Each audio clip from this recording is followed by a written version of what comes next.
জামাইবাবুর খুনি শালা হুগলির চকবাঁশবেড়িয়ায় খুন। বোনের বাড়ির অনুষ্ঠানে গিয়ে সেখানে ঝগড়া, জামাইবাবুর সঙ্গে ঝগড়া দুই শালার, আর তারপর খুন। জামাইবাবুর খুনি শালা হুগলির চকবাঁশবেড়িয়ায় খুন। আমাদের সঙ্গে রয়েছেন আমাদের প্রতিনিধি সোমনাথের থেকে আরো বিস্তারিত জানার চেষ্টা করব। সোমনাথ, ঠিক কি ঘটেছিল, পুলিশ সূত্রে কি জানা যাচ্ছে?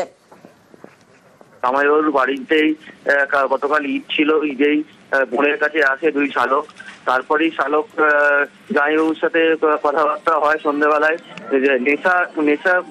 নেশার আলো বিষয় নিয়েই তাদের সাথে বাক বিতন্ত্রে জড়ায় জামাইবাবুর সাথে। তারপরে দুই শালকের সাথে রোহিত ও গুড্ডু দুজনের সাথে বাক বিতন্ত্রে জড়ানোর পরেই তার অভিযোগ যে বাড়ি থেকে তারা গুড্ডু আর রোহিত দুই শালক তারা বাড়ি থেকে ছুরি নিয়ে এসে জামাইবাবু চড়াও হয়। এবার জামাইবাবু বাড়ির সামনেই তাকে পেটের মধ্যে ছুরি দিয়ে আঘাত করে। তারপরে ওখানে জামাইবাবু রক্তাক্ত অবস্থায় লুটিয়ে পড়ে।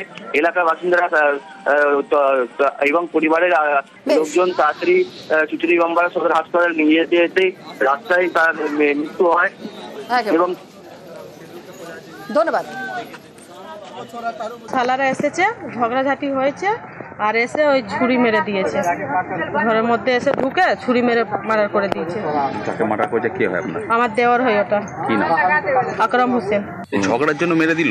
হ্যাঁ। এর পেছনে অন্য কোনো কারণ আছে? তা আমরা জানি না, ও কি কারণ আছে না আছে ওরা জানে। যেটা আমরা জানি ঝগড়াঝাটি হলো, ও ঘর থেকে বললো আমি তোকে এসে দেখাচ্ছি মজা, বলে ও গেল নিয়ে এসে মেরে দিয়ে চলে গেল। কোথায় বাড়ি শালা? ওই বাগানে বাড়ি।